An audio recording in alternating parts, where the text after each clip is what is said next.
शांति। आज 4 जन 2025 बाप दादा मधुबन से महावाक्य। मीठे बच्चे, तुम अशरीरी बन जब बाप को याद करते हो तो तुम्हारे लिए ये दुनिया खत्म हो जाती है। देह और दुनिया भूली हुई है। प्रश्न, बाप द्वारा सभी बच्चों को ज्ञान का तीसरा नेत्र क्यों मिला?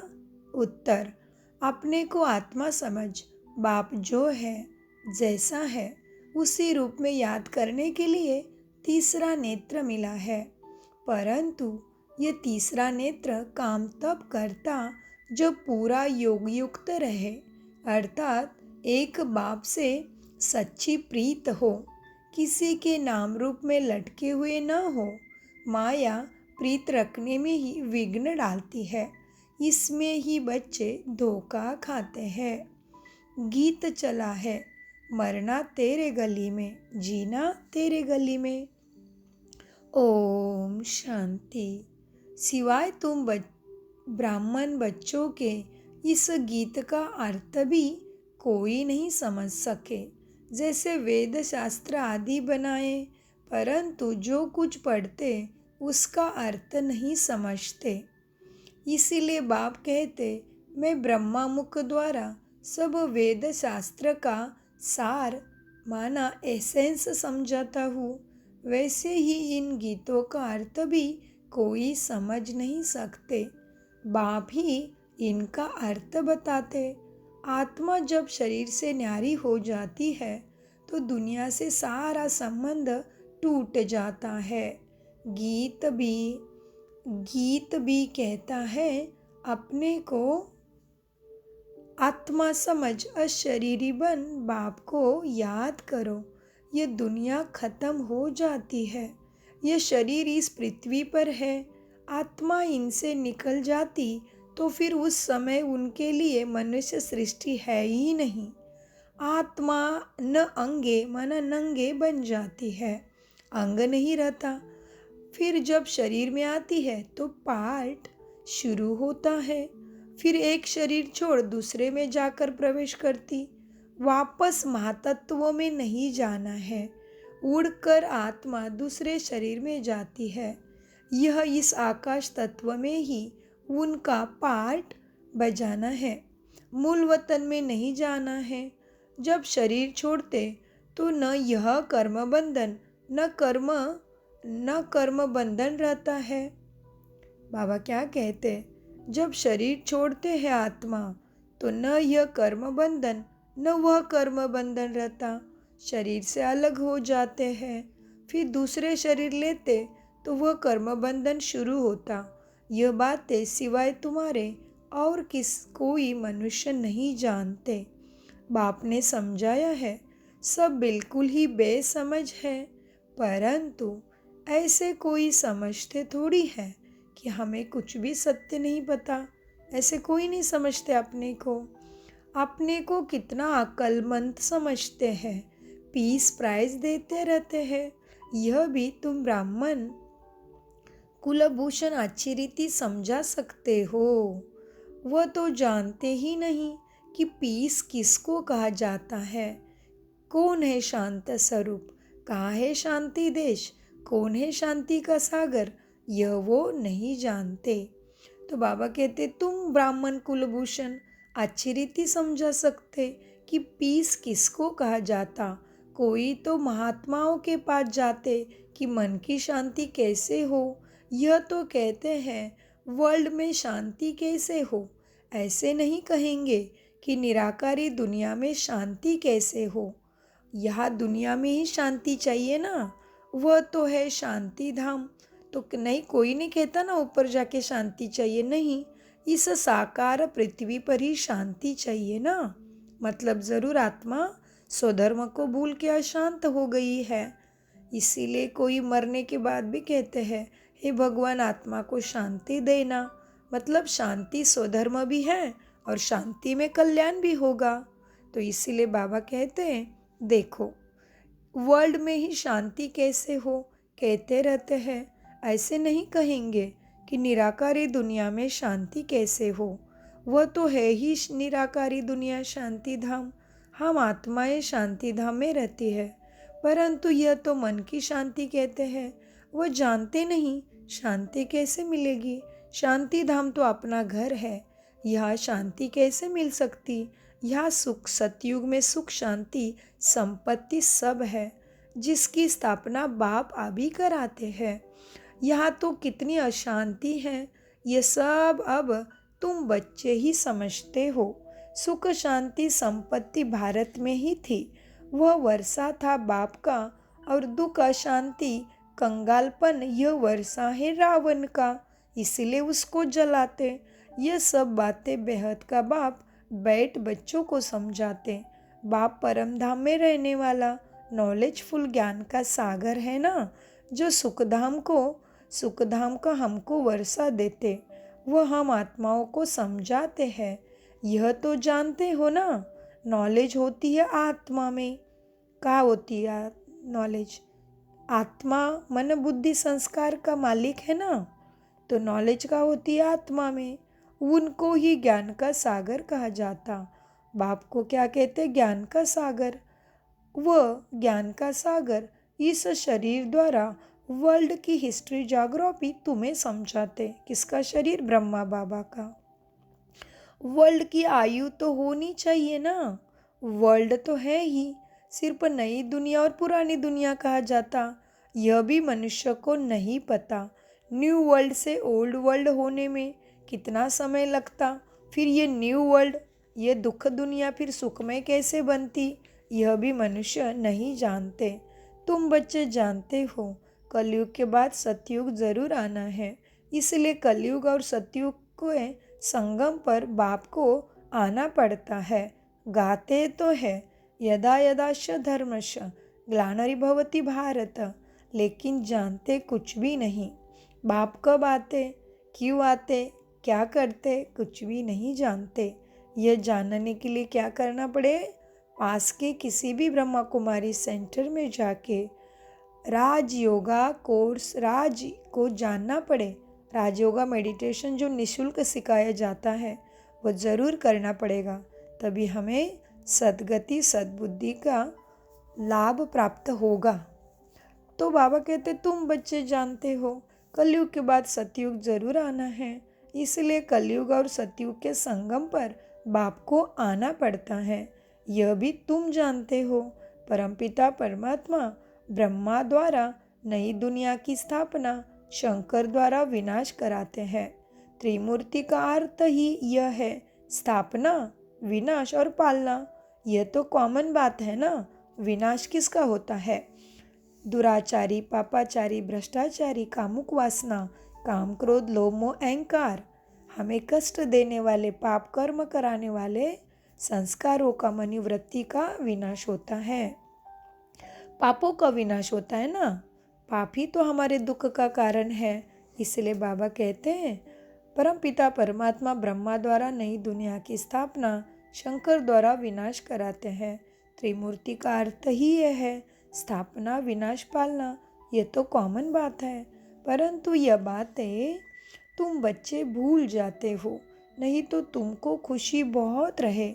निरंतर याद रहना चाहिए, बाबा हमको अब नई दुनिया के लिए ऐसे लायक सद्गुणी बना रहे हैं। तुम भारतवासी ही लायक बनते हो और कोई नहीं। इसलिए भारत में ही घर घर में देवी देवताओं की पूजा होती है, मतलब देवी देवता होकर गए हैं ना, तो जो अभी तुम आप बन रहे हो। क्यों? तुमने राज को जान लिया, राजयोगा मेडिटेशन कोर्स से स्वयं को जान लिया, सद्गति दाता को जान लिया, इसीलिए तुम भारतवासी ही सतयुग के देवी देवता और स्वर्गवासी बनने के लायक बनते हो। जो और धर्मों में देवी देवता कुल के कन्वर्ट होके गए हैं, जन्म मृत्यु का खेल खेलते खेलते और देश में और धर्म में जो आत्माएं गई है देवी कुल की, वह वापस आ जाएगी। इसलिए 140 देशों में निरंतर ब्रह्मा कुमारी का कार्य चलता जा रहा है और बढ़ता भी जा रहा है। जो और धर्मों में कन्वर्ट हो गए हैं वह आ सकते हैं, फिर इसमें ईश्वरीय ब्राह्मण कुल में कन्वर्ट हो जाएंगे जैसे उसमें हुए थे। यह सारी नॉलेज तुम्हारी बुद्धि में है, मनुष्य को समझाना है। यह पुरानी दुनिया अब बदलती है। महाभारत लड़ाई भी जरूर अभी लगनी है और अभी शुरू भी है महाभारत लड़ाई। इस समय ही बाबा आकर तुम्हें राजयोग सिखलाते हैं। जो राजयोग सीखते हैं वह नई दुनिया में चले जाएंगे। तुम सबको समझा सकते हो कि ऊंचे ते ऊंचे है भगवान, फिर है ब्रह्मा विष्णु शंकर। इसलिए ब्रह्मा विष्णु शंकर को देवता कहते हैं और शिव परमपिता परमात्मा भगवान है, उनको महादेव कहते हैं। तो बाबा कहते तुम सबको समझा दो। तुम सबको समझा सकते। ऊंचे ते ऊंचे है भगवान। कौन है भगवान? भाग्य बनाने वाला, भाग्य से दुखों को भगाने वाला। तो वो है परमपिता परमात्मा, हम सभी आत्माओं के पिता प्राणेश्वर शिव बाबा। फिर ब्रह्मा विष्णु शंकर है। फिर आओ यहाँ मुख्य है जगत अम्बा जगत पिता।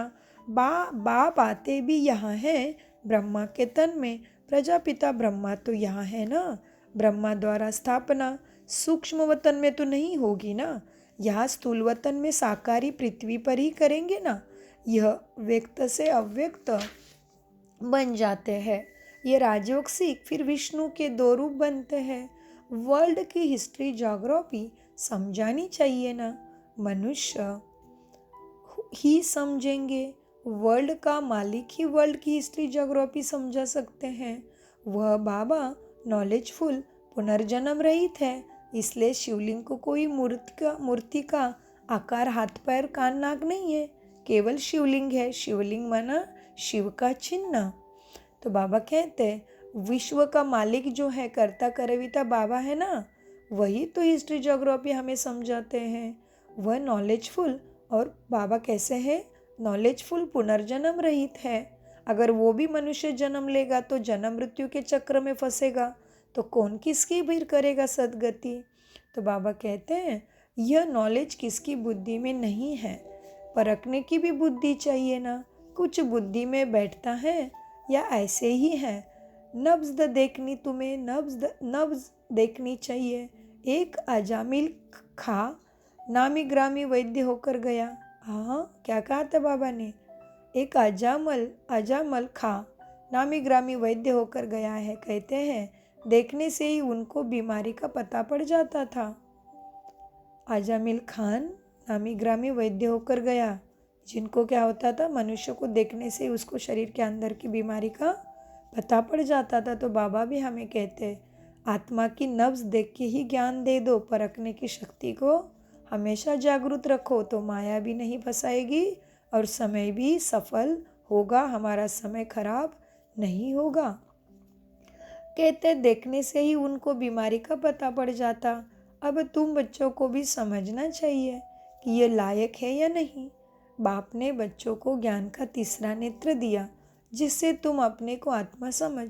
बाप जो है जैसा है उनको उसी रूप में याद करते रहो, परंतु ऐसा बुद्धि उनकी होगी जो पूरा योगयुक्त होंगे, जिनकी बाप से प्रीत बुद्धि होगी। सब तो नहीं है ना, एक दो के नाम रूप में लटक पड़ते हैं। बाप कहते हैं प्रीत तो मेरे साथ लगाओ ना। माया ऐसी है जो प्रीत रखने नहीं देती। माया भी देखती है हमारा ग्राहक था, एकदम कैसे बाप का बन रहा है। तो माया क्या है?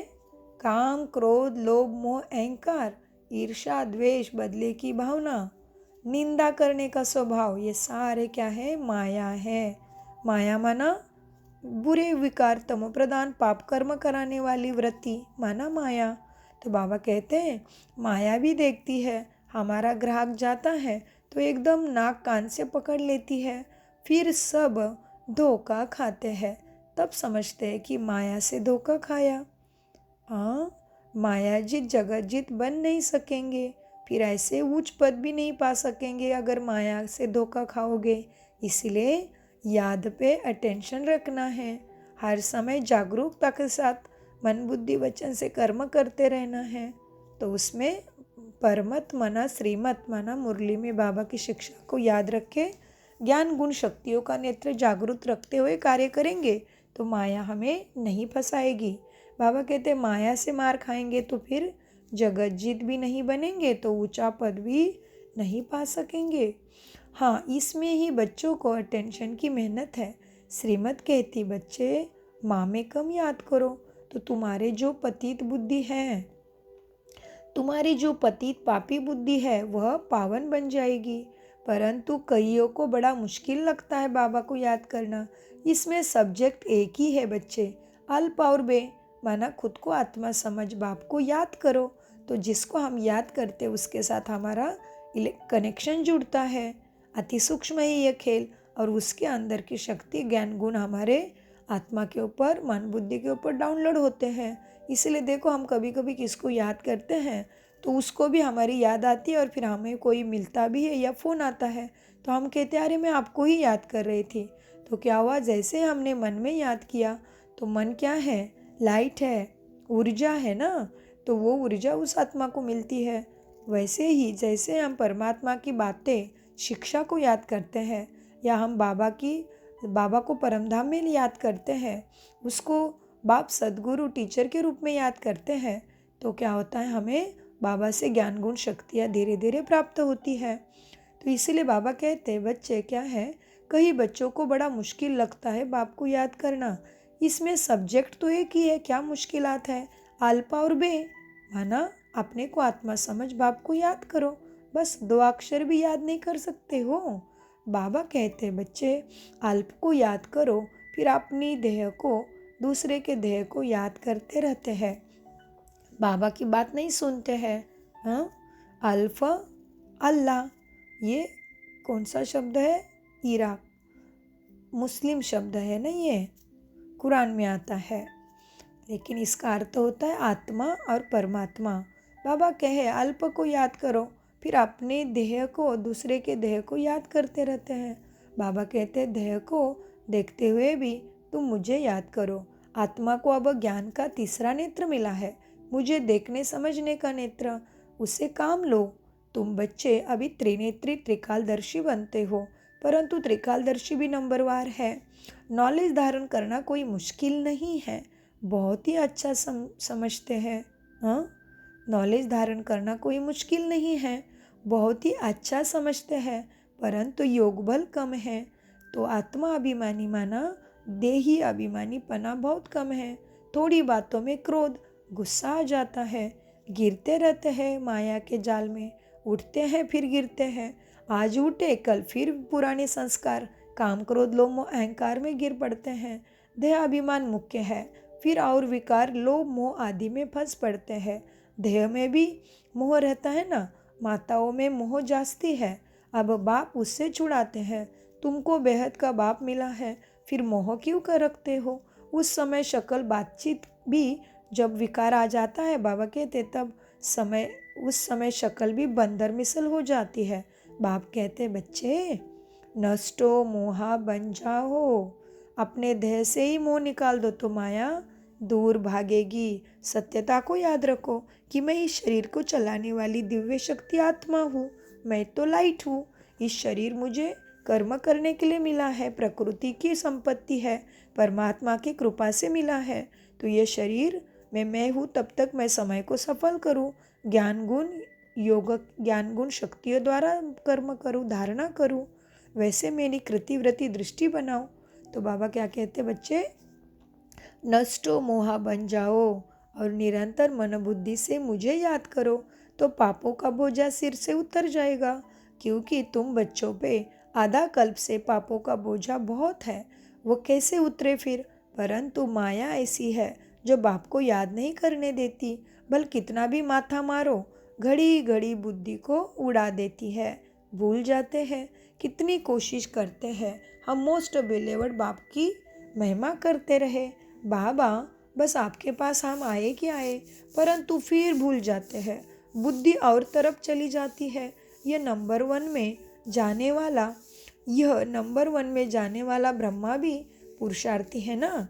बच्चों को बुद्धि में यह याद रखना चाहिए कि हम गॉड फादरली स्टूडेंट हैं, भगवान हमें सदगुरु बन के, टीचर बन के पढ़ा रहा है, यह हमेशा याद रखना चाहिए। गीता में भी है ना, भगवान वाचा, मैं तुमको राजाओं का राजा बनाता हूँ, सिर्फ शिव के बदले श्री कृष्ण का नाम गीता में डाल दिया। तो गीता का अर्थ समझने में ही नहीं आ रहा है किसी को भी कि गीता क्या है, श्रीमत क्या है। भगवत भगवान उवाच मतलब कौन भगवान उवाच? श्री कृष्ण तो बच्चा है, तो भगवान कौन है? देखो, श्री कृष्ण कहने से मन पटल पे श्री कृष्ण की मूर्ति दिखाई देगी, लेकिन भगवान कहो कोई मन पटल पे दिखता है क्या? क्योंकि भगवान कहने से मन पटल पे कुछ नहीं दिख सकता, क्योंकि भगवान लाइट है, ज्योति है, प्रकाश है। तो इसीलिए समझना पड़े। गीता में भी है भगवान वाच, मैं तुमको राजाओं का राजा बनाता हूँ। सिर्फ शिव के बदले श्री कृष्ण का नाम डाल दिया। वास्तव में शिव बाबा की जयंती सारी दुनिया में मनानी चाहिए। शिव बाबा सबको दुख से लिबरेट कर गाइड बन ले जाते हैं ना, इसलिए उसको लिबरेटर, गॉडफादर, ऑलमाइटी कहते हैं ना। शिव बाबा सबको दुख से लिबरेट कर गाइड बन ले जाते हैं। यह तो सब मानते हैं कि वह लिबरेटर गाइड है, सबका पतित पावन बाप है, सबको शांतिधाम सुखधाम ले जाने वाला है। तो उनकी जयंती क्यों मनाते हैं? भारतवासी ही मनाते हैं, इसलिए भारत की ही यह बुरी गति हुई है। मौत भी बुरी गति से होता है। वह तो फॉरेन में तो परदेश में तो बॉम्ब्स ऐसे बनाते हैं, गैस निकला और खल्लास, जैसे क्लोरोफॉर्म लग जाता है। यह भी उन्हों को बनाने ही है, बंद होना इम्पॉसिबल है। जो कल्प पहले हुआ था सो अब रिपीट होगा। इन मुसलों का मुसलमाना मिसाइल, बॉम्ब बारूद और बड़ी बड़ी मिसाइलें, तो बाबा कहते हैं इन मुसलों और नेचुरल कैलामिटीज से पुरानी दुनिया का विनाश हुआ था, सो अभी भी होगा। विनाश का समय जब होगा तो ड्रामा प्लान अनुसार एक्ट में आ ही जाएगा। वो अपने को बॉम्ब्स मिसाइल बनाने बिना रोक नहीं सकते। ड्रामा विनाश जरूर कराएगा। रक्त की नदियाँ भी यहाँ भारत में बहेगी। सिविल वार में एक दो को मार डालते हैं ना। तुम्हारे में थोड़े जानते हैं, तुम्हारे में भी थोड़े बच्चे जानते हैं कि यह दुनिया बदल रही है। अब हम जाते हैं सुख धाम, तो सदैव ज्ञान के अतीन्द्रिय सुख, क्या कहते बाबा? तो सदैव ज्ञान के अतीन्द्रिय सुख में रहना चाहिए। ध्येय का भान निकाल दो और ज्ञान के अतीन्द्रिय, अंतर की इंद्रिय कौन से है? मन बुद्धि संस्कार। और बाहर के इंद्रिय जो कान नाक देखने की शक्ति, बोलने की शक्ति, चलने की शक्ति। बाहर के कर्मचारी कर्म इंद्रिय, जिससे कर्म हो रहा है, और अति इंद्रिय मन अंत आत्मा के ज्ञान, मन बुद्धि संस्कार। तो बाबा कहते हम जाते हैं सुखधाम, तो सदैव ज्ञान के अतीन्द्रिय सुख में रहना चाहिए। जितना मन बुद्धि से याद में रहेंगे उतना सुख बढ़ता जाएगा। छी देह से नष्ट मोहा होते जाएंगे। बाप सिर्फ कहते हैं अल्प को याद करो तो बेबादशाही तुम्हारी है। सेकंड में बादशाही, बादशाह का बच्चा हुआ तो गोया बच्चा बादशाह बनाना। देखो बाबा ने कितनी बड़ी बात की। बाप सिर्फ कहते हैं अल्प को याद करो तो बेबादशाही तुम्हारी है। सेकंड में बादशाही, क्यों? क्योंकि बादशाह को बच्चा हुआ तो गोया बच्चा बादशाह बनाना। तो बाप कहते हैं मुझे याद करते रहो और चक्र को याद करो तो तुम चक्रवर्ती महाराजा बनेंगे। इसलिए गाया जाता है सेकंड में जीवन मुक्ति, सेकंड में बेगर टू प्रिंस। कितना अच्छा है। तो श्रीमत पर अच्छी रीति चलना चाहिए। कदम कदम पर बाप से राय लेनी होती है या श्रीमत की महावाक्य की शिक्षा याद करना है। तो बाबा क्या कहते हैं? चक्र को याद करते रहो। कौन सा चक्र? स्वदर्शन चक्र। मैं परम धाम में आत्मा बिंदी, फिर मैं सतयुग में राज कर रही हूँ देवी देवता, फिर सतयुग में राज्य करके सर्वत्र सुख शांति का, कितना प्यार से आनंद से रहे। सब कुछ है उधर में, कोई कमी नहीं, मृत्यु भी नहीं है सतयुग में। ऐसे दुनिया का मैं महाराजा। फिर द्वापर युग में आ गई आत्मा, जन्म मृत्यु का खेल खेलते खेलते फिर से उतरती कला। तो सभी मंदिरों में मेरी ही पूजा हो रही है।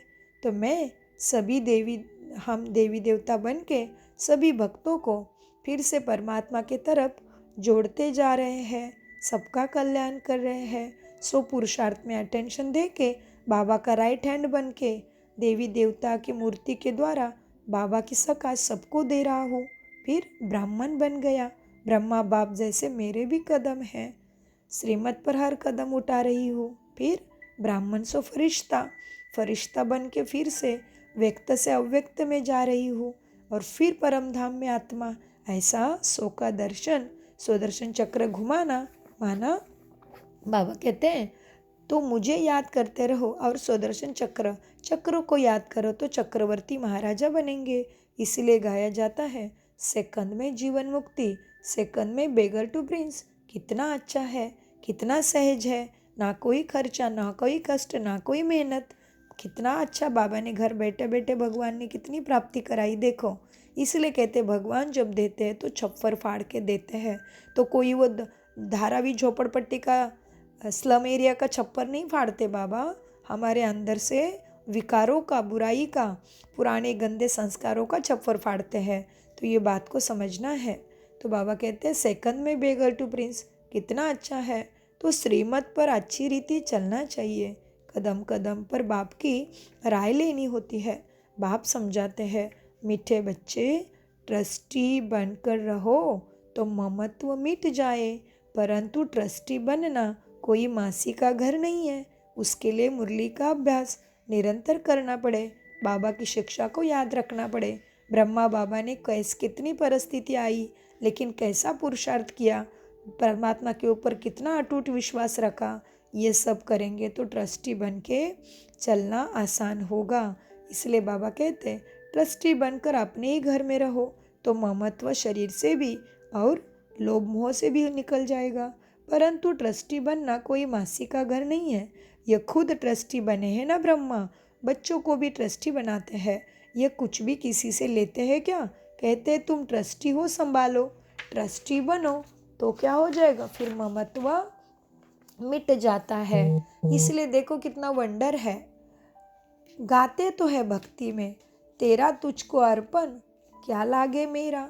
हे भगवान क्या है, कहते हैं तेरा तुझको अर्पण, और दाता तुझे सब कुछ समर्पण। हमारा क्या है, तेरा ही तुझको अर्पण करते, समर्पण करते हैं। और फिर क्या होता है, घर जाने के बाद, बाबा ने कल बताया ना, फिर घर जाने के बाद सब कुछ अपना कर लेते हैं, भूल जाते हैं कि भगवान को समर्पण किया है, उसको तेरा तुझको अर्पण समर्पण किया है, मेरा क्या लागे। हाँ, फिर ममत्व मिट जाता है। कहते भी है ईश्वर का सब कुछ दिया हुआ है, फिर कुछ नुकसान पड़ता है या कोई मर जाता है तो बीमार हो पड़ते हैं, मिलता है तो खुशी होती है और नहीं मिलता तो ना खुश हो जाते हैं। जबकि कहते हो ईश्वर का दिया हुआ है तो फिर मरने के बाद रोने की क्या दरकार है। परंतु माया कम नहीं है, मासी का घर थोड़ी है। आत्माभिमानी बनने में का टेंशन की और दृढ़ता की संकल्प शक्ति की ज़रूरत है। इस समय बाप कहते हैं तुमने हमको बुलाया कि इस पतित दुनिया में हम नहीं रहना चाहते, हमको पावन दुनिया में ले चलो। तो कहते पतित पावन आओ, तो मैं आया हूँ, साथ ले चलो। परंतु कहते तो है पतित पावन आओ, साथ ले चलो हमें, परंतु इसका अर्थ भी नहीं समझते। पतित पावन आएगा तो ज़रूर शरीर खत्म होगा ना, तब तो आत्माओं को ले जाएंगे। तो ऐसे बाप के साथ कितनी प्रीत बुद्धि होनी चाहिए। एक से ही लव रखना है, उनको ही याद करना है। माया के तूफान तो आएंगे, कर्म इंद्रिय से कोई विकर्म नहीं करना चाहिए, वह बेहद बेकायदे हो जाता है। बाप कहते हैं मैं आकर इस शरीर का आधार लेता हूँ, यह इनका शरीर है ना, तुमको याद बाप को करना है। तुम जानते हो ब्रह्मा भी बाबा, शिव भी बाबा है। विष्णु और शंकर को बाबा नहीं कहेंगे। शिव है निराकार बाप, प्रजापिता ब्रह्मा है साकारी बाप। अब तुम साकार द्वारा निराकार बाप से वर्षा ले रहे हो, दादा इनमें प्रवेश करते हैं। तब कहते दादे का वर्षा बाप द्वारा हम लेते हैं। दादा ग्रैंडफादर है निराकार, बाप है साकार। ये वंडरफुल नई बातें हैं ना। त्रिमूर्ति दिखाते हैं परंतु समझते नहीं। शिव को उड़ा दिया है, बाप कितना अच्छी अच्छी बातें समझाते हैं। तो कितनी खुशी होनी चाहिए कि हमें कितना बड़ा भगवान हमें मिल गया है, हम उसके स्टूडेंट हैं। बाबा हमारा बाप टीचर सदगुरु है। अभी तुम वर्ल्ड की हिस्ट्री ज्योग्राफी बेहद के बाप से सुनते, औरों को सुनाते हो। यह 5000 वर्ष का चक्र है। कॉलेज के बच्चों को वर्ल्ड की हिस्ट्री ज्योग्राफी ज़रूर समझानी चाहिए। बाबा ने सेवा का आदेश दिया कि कॉलेज के बच्चों को वर्ल्ड की हिस्ट्री ज्योग्राफी समझानी चाहिए। 84 जन्मों की सीढ़ी क्या है, भारत की चढ़ती कला और उतरती कला कैसी होती, ये समझना है। सेकंड में भारत स्वर्ग बन जाता, फिर सेकंड में भारत स्वर्ग बन जाता, फिर 84 जन्मों में भारत नरक बनता। यह तो बहुत सहज समझाने की बातें हैं। भारत गोल्डन एज से आयरन एज में कैसे आया, यह तो भारतवासी को समझना चाहिए, टीचर को भी समझाना चाहिए। बाबा क्या कहते हैं, भारत गोल्डन एज से सतयुग से फिर तमोप्रधान कलयुगी कैसे बना, यह तो भारतवासियों को ज़रूर समझना भी चाहिए, टीचर को भी समझना चाहिए। वह है जिस्मानी नॉलेज, यह है रूहानी आत्माओं की नॉलेज। वह मनुष्य देते हैं लौकिक नॉलेज, यह गॉडफादर देते हैं अलौकिक सदगति की नॉलेज। वह है मनुष्य सृष्टि का बीज रूप परमात्मा, परम पिता, सभी आत्माओं का पिता, तो उनके पास मनुष्य सृष्टि का ही नॉलेज होगा ना। अच्छा, मीठे मीठे सिखले दे बच्चों प्रति माता पिता बाप दादा का याद प्यार और गुड मॉर्निंग। रूहानी बाप की रूहानी बच्चों को नमस्ते। हम रूहानी बच्चों की रूहानी बाप दादा को याद प्यार गुड मॉर्निंग, नमस्ते प्यारे बाबा, नमस्ते। धारणा के लिए मुख्य सार, इस छीछी देह से पूरा नष्टो मोहाबन, ज्ञान के अतीन्द्रिय सुख में रहना है, बुद्धि में रहे। अब यह दुनिया बदल रही, हम जाते अपने सुख धाम। ट्रस्टी बनकर सब कुछ संभालते हुए अपना ममत्व मिटा देना, एक बाप से सच्ची प्रीत रखनी, कर्मेंद्रिय से कभी कोई विकर्म पाप कर्म नहीं करना है। वरदान, ब्रह्मा बाप समान श्रेष्ठ ते श्रेष्ठ तस्वीर बनाने वाले परोपकारी भव। वरदान का विस्तार, श्रेष्ठ स्मृति और श्रेष्ठ कर्म द्वारा तकदीर की तस्वीर तो सभी बच्चों ने बनाई है, अभी सिर्फ लास्ट टचिंग है संपूर्णता की, वह ब्रह्मा बाप समान श्रेष्ठ ते श्रेष्ठ बनने की। इसके लिए परोपकारी बनो, अर्थात स्वार्थ भाव से सदा मुक्त रहो। हर परिस्थिति में, हर कार्य में, हर सहयोगी संगठन में जितना निस्वार्थपन होगा उतना ही परोपकारी बन सकेंगे। सदा स्वयं को भरपूर अनुभव करेंगे, सदा प्राप्ति स्वरूप की स्थिति में स्थित रहेंगे, सो के प्रति कुछ भी स्वीकार नहीं करेंगे। स्लोगन, सर्वस्व त्यागी बनने से ही सरलता व सहनशीलता का गुण आएगा। ओम शांति, ओम शांति, ओम शांति। अव्यक्त मास के अव्यक्त इशारे और सबको बाबा अव्यक्त इशारे क्या देते हैं, अपनी शक्तिशाली मनसा द्वारा सकाश देने की सेवा करो। ये सकाश देने की सेवा निरंतर कर सकते हो, इसमें तबीयत व समय की बात नहीं, दिन रात इस बेहद की सेवा में लग सकते हो। जैसे ब्रह्मा बाप को देखा, रात को भी आँख खुली और बेहद की सकाश देने की सेवा होती रही। ऐसे फॉलो फादर करो। जब आप बच्चे बेहद को सकाश देंगे तो नज़दीक वाले ऑटोमेटिकली सकाश लेते रहेंगे। इस बेहद की सकाश देने से वायुमंडल ऑटोमेटिक बनेगा। ओम शांति, ओम शांति, ओम शांति। मीठे प्यारे बाप दादा का अनगिनत पदम गुना शुक्रिया, शुक्रिया, शुक्रिया, शुक्रिया ड्रामा, शुक्रिया फरिश्तों, शुक्रिया प्रकृति माँ।